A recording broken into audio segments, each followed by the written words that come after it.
Black history, lost, stolen, or strayed.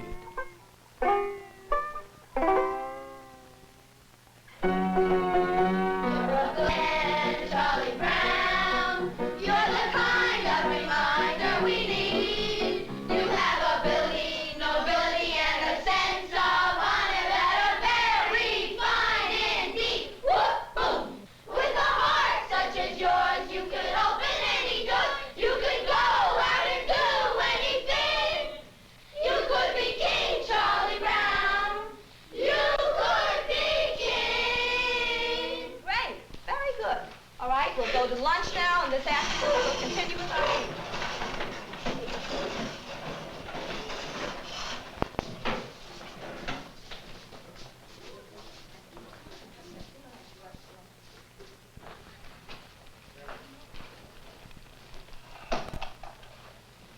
No, I could never fit in that. Never get in that at all. This is more like it. Now, what's the whitest thing you know? Whiter than the driven snow, whiter than the whites of your eyes?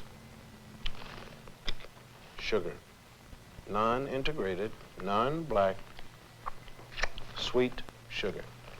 But you see, there is a black man in your sugar.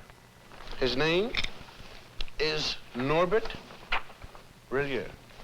Norbert Rillier in 1846 invented a vacuum pan that revolutionized the sugar refining industry. Now, you have to dig to find that fact. I mean, it's not much history, but it's still history.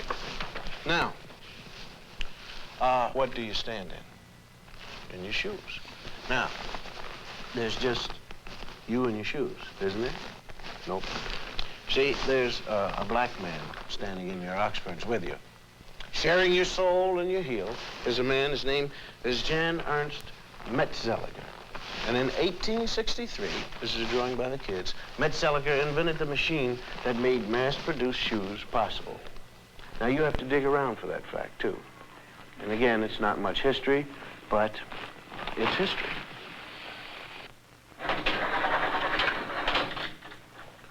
Am I coming in clear to California? I mean, is this TV signal driving through a pass in the Sierra Nevada mountains and slipping into San Francisco? Okay, well, I want to thank you, Jim Beckworth. Jim Beckworth out of St. Louis, hunter, trapper, and honorary chief of the Crow tribe of Indians. We had trouble finding you, Jim. Though you helped open the West, you didn't make the books. Chicago, right here, where the Wrigley building is. Young fellow by the name of Jean-Baptiste de Sable. Jean-Baptiste, he founded Chicago, when he traded with the Indians.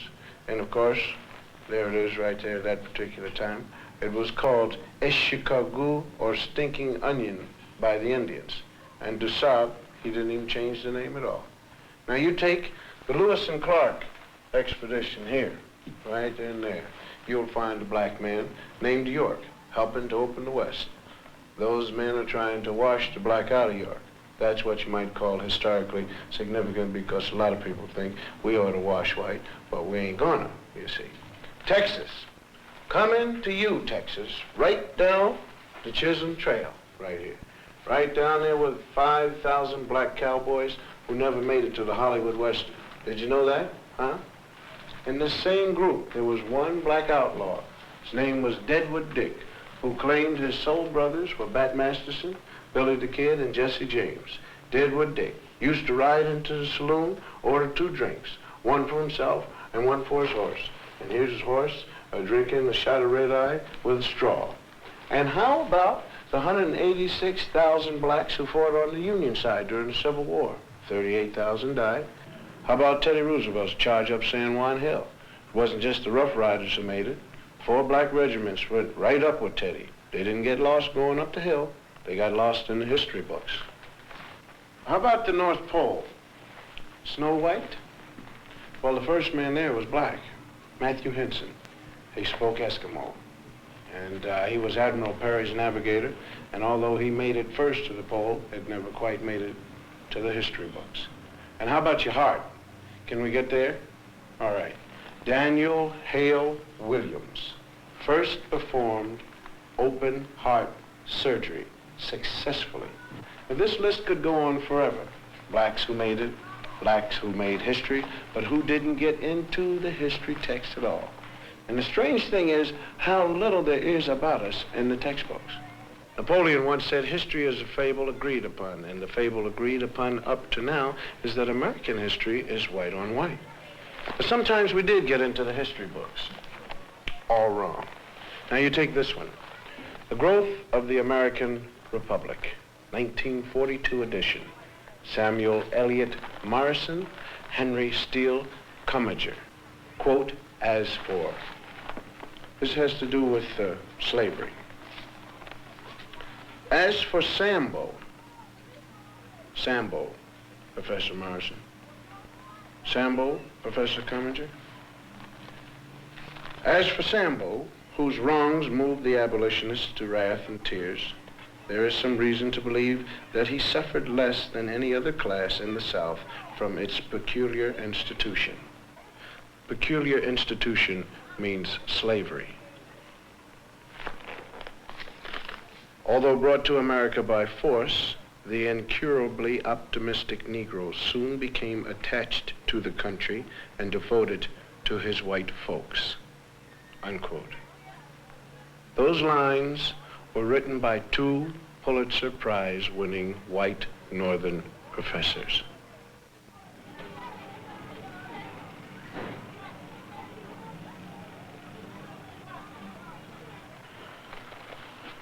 Slavery. That's the place everybody likes to start Negro history. You have ignorant black men being brought over from Africa in chains. Terrible thing, slavery. But this way slavery is taught, it sort of takes the sting out of it.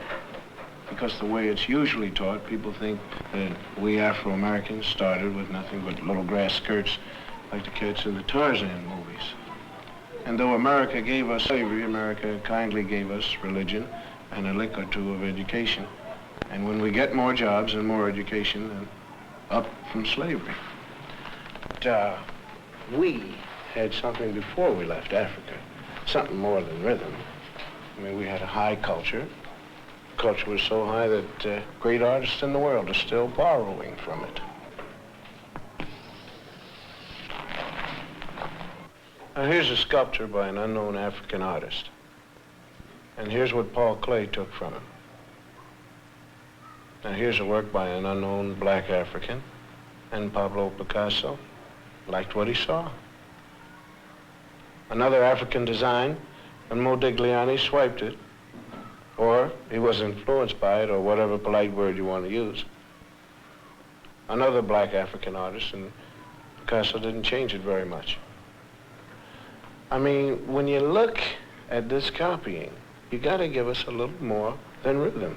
You gotta give us style. Now, if you tell the history of slavery right, you got a big problem on your hands.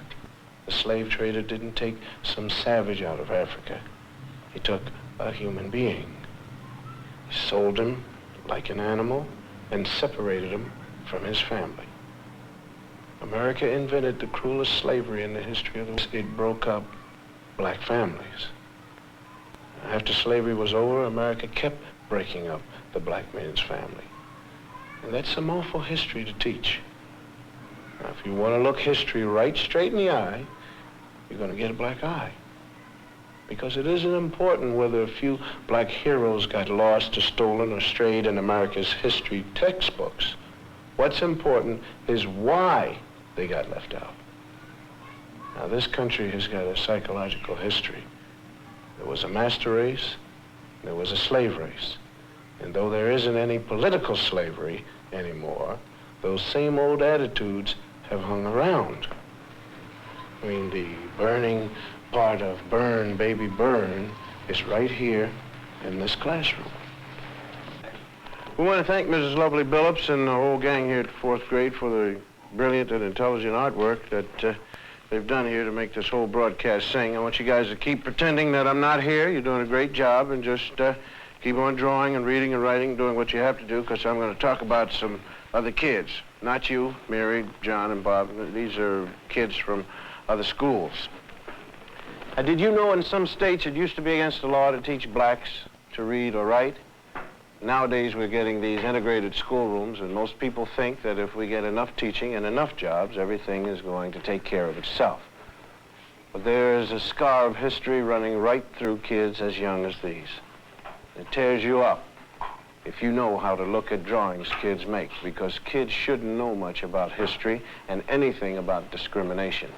I mean, nobody hates little black kids, but why do some of them cause so much trouble? And if you ask black and white children to draw themselves, or trees, or houses, some strange things happen. We asked some ordinary white kids from ordinary families to make some drawings for us. Like, well, let's call him John. John's white, and we asked him to draw himself. This is John. This is his house, and this is his tree. Then we asked a black kid, let's call him Ralph, to do the same thing. This is Ralph's drawing of himself. This is his tree. Now, why should two kids of the same age draw so differently? Enter the expert. This is Dr. Emmanuel Hammer, psychiatrist specializing in children's therapy. Well, let me illustrate it for you. Let's take these drawings. No matter what a child draws, he's really picturing himself. Ask a secure child to draw a tree, and he's likely to draw a bountiful, spreading tree. A black child drew this tree, cut off in its growth, stark, bare, ungratified. It works the same way with drawings of people. Normal children, average drawings. The mood is happy, the child feels capable, the drawings are complete, and the arms are developed to emphasize strength. These children were old enough to draw complete figures.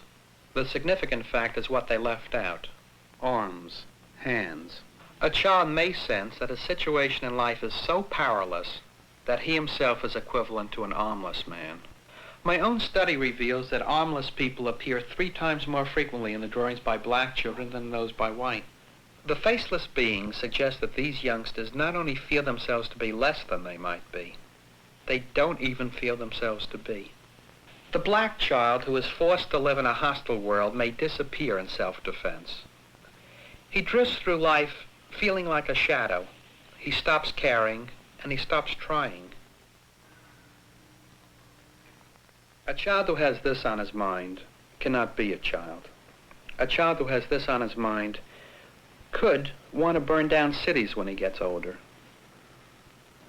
The whole confusion was summed up by a black 9-year-old in these 2 paintings. This is a 9-year-old boy draws a white man, Robin Hood maybe. And this is how the same boy draws himself. And this is the consequence of deformed history. Linda, close the curtains. Brian, lower the screen. Bonnie, lights, please. In the past 50 years, 33,000 feature films have been made in the United States, and about 6,000 of them have had parts for black actors. For the most part, the black portraits have been drawn by white writers, white producers, and white directors for a white audience. Most black parts were the way white Americans wanted them to be. The black male was consistently shown as nobody, nothing. He had no qualities that could be admired by any man, or more particularly, any woman. When the sun goes down, the tide goes down, the dark gather round and they all begin to shout, hey, hey, Uncle Dudley, it's feet. White people didn't like to think much about them, sort of like a relative you got in a rest home. I mean, happy darkies, dancing and singing was all they wanted to hear about. Being good Christians, the whites out front liked to think the blacks out back were kind of happy.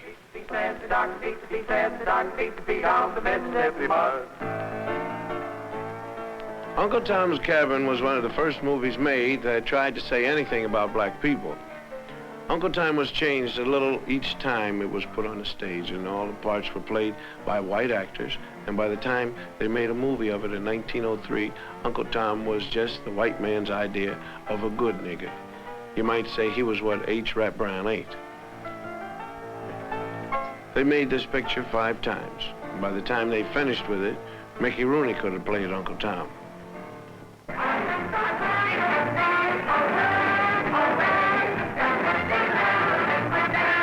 Minstrel shows started as the black man's entertainment for himself and the plantation owners. When they were filmed, though, they were done by a white cast. You figure that out. They were done as sort of a joke, and the black entertainer couldn't even get a job making fun of himself. The first really vicious anti-Negro film was called The Birth of a Nation, and it was a honey. And the second worst thing about it was that technically in 1918 it was the best movie that had ever been made. A cat named D.W. Griffith produced it, and he knew how. See? Birth of a Nation pretended to tell the story of the Civil War and what happened afterwards when the slaves were freed. White women couldn't walk on their own sidewalk, if you believe the picture.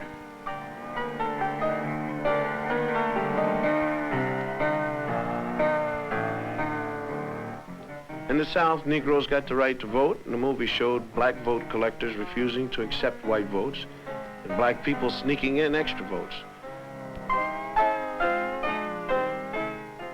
And if these black bad guys don't look very bad to you, it's probably because they were white actors wearing burnt cork. Negro legislators took over in the South, and in the film they were made to look like apes. And this was the movie version of how it looked in the Southern state legislature. They drank whiskey, they ate chicken with their hands in the State House, and they put their feet up on the table with the shoes off. And of course, they passed all sorts of crazy laws according to the film, like anybody could marry anybody they wanted to. It was obvious to anyone who saw this picture that Negroes weren't fit to govern themselves or anyone else because they really weren't people. This film is 50 years old, and it may look silly and out of date now, but it didn't look silly when it was made and seen. Several million Americans who saw it were propagandized to believe that this is the way things would be if they weren't careful. So they've been pretty careful. Colonel Cameron, a former officer in the Confederate Army, is all upset over the way Northerners and the freed slaves are changing his South, taking the mint julep right out of his mouth. So he takes a walk one day while he's worrying about it, and he sees two white kids playing, and then four black kids come along. Being hardly human and naturally afraid of ghosts, the black kids run. Colonel Cameron sees the whole scene, gets his great idea, and with this, that great white all-American organization, the KKK, was born. The cavalry and the bedsheet has come to the rescue. The South is saved. In this picture, the Ku Klux Klan was the good boy who saved the South. Most Hollywood films, though, even the early ones, weren't really nasty. Nobody was sitting around saying, hey, let's take care of the niggers. What producers were doing was making money. And to make money, they made pictures that white ticket buyers would enjoy. They showed Negroes the way most Americans like to think of them. To blame Hollywood is like throwing a rock at the mirror because you don't like what you see in it. Burt Williams was one of the great vaudeville performers. He couldn't get parts in white pictures, so he made a lot of short comedies. He played the part most Americans consider typical Negro. He wasn't bad, really, just lazy, stupid, and happy the way he was. And his feet hurt. He was afraid of most everything.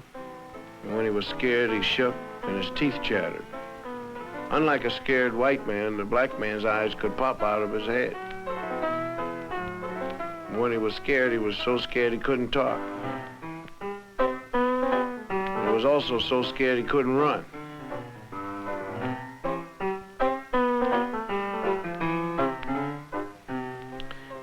Black women, on the other hand, were steady and imperturbable.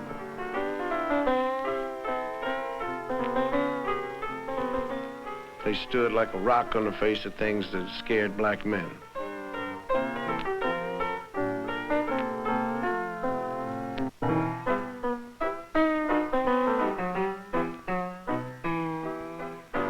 Another strange physical characteristic was when they were really very scared, the guys turned white.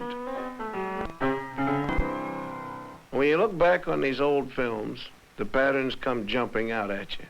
The most consistent thing about them was the attack on the black man. He was never even given the privilege of being a man. He was a boy, as in, you know, here, boy. They had a lot of other great qualities besides being cowardly. For instance, they stole chickens.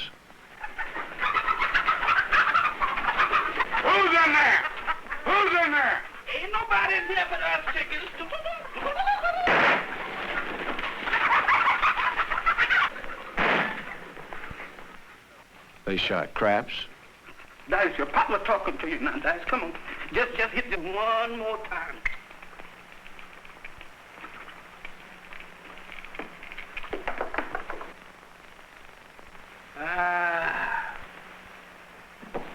And lions weren't the only thing they were afraid of either. They were afraid of gorillas. Wallace Rose, is that you next to me? Wonderful. Is that you next? Now, come on, Wallingford. Now, don't start laughing. Come on, tell me the truth. Is that you next to me? Wallingford, please say yes, that's you.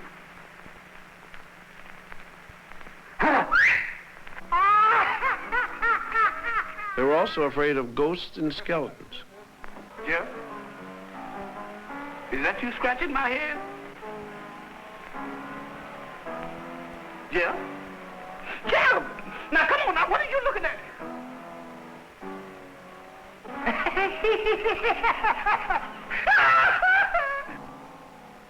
What's your hurry, boys? Even when they were little boys, they had these characteristics. Farida in our gang was the boy.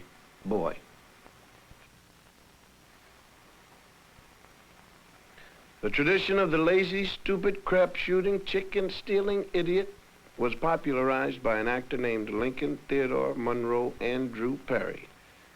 The cat made $2 million in 5 years in the middle 30s, and everyone who ever saw a movie laughed at Steppin' Fetchit. Come out, wherever you is, wherever you be, wherever you do. Come out, wherever you am. How's the government looking for you? Where you going, stranger? You scare somebody stiff like that. I'm looking for hillbillies as you are. I ain't saying I am and I ain't saying I ain't. Well, that's close enough for me, 'cause I'm tired of walking myself. The government told me I got to bring in a hillbilly, so you come go with me to Washington. I ain't a-going. That's the color of another horse. Well, I tell you, you don't go for me. We go for the Navy. No. I go for the Navy. Well, I tell you, go for the Army. No, I won't go for the Army. No, I won't go for Texas. It's too bad he was as good at it as he was. The character he played was planted in a lot of people's head, and they remember it the rest of their lives as clear as an auto accident. What's that? Are you an Indian? Yes, man, you don't know. I got Army Indian. I got 1 for the Cherokee, 2 for Seminole, and I got 4/5 Hiawatha. Wait a minute. Hiawatha was a woman. I can't help it. I got 4/5 of her.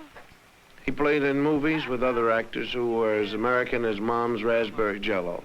If they accepted the stereotype, how wrong could it be? Judge Ricky, can I see you some, please? Well, I'm pretty busy. Yes, but I just want to ask if you heard about it. Hear about what? About over at my house, night before last. Oh, another baby? Yes, you sure guessed it, you heard. What's his name?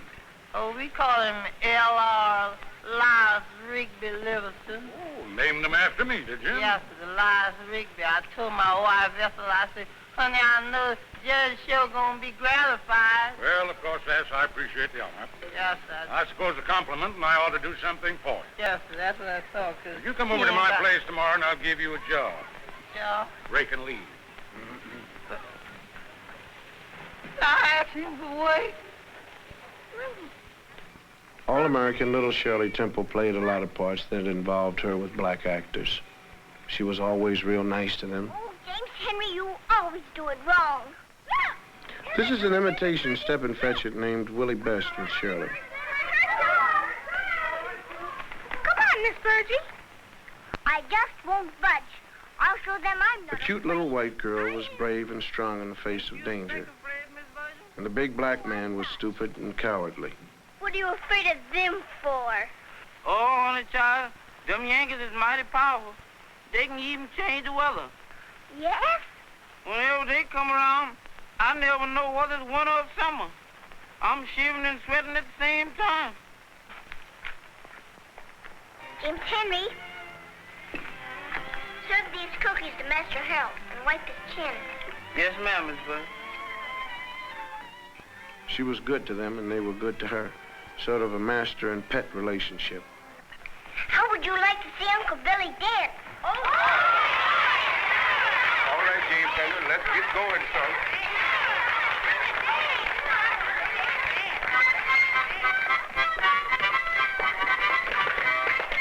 This is Bill Bojangles Robinson, one of the great ones. But if he wanted to work and dance, he had to come into a picture through the servants' entrance.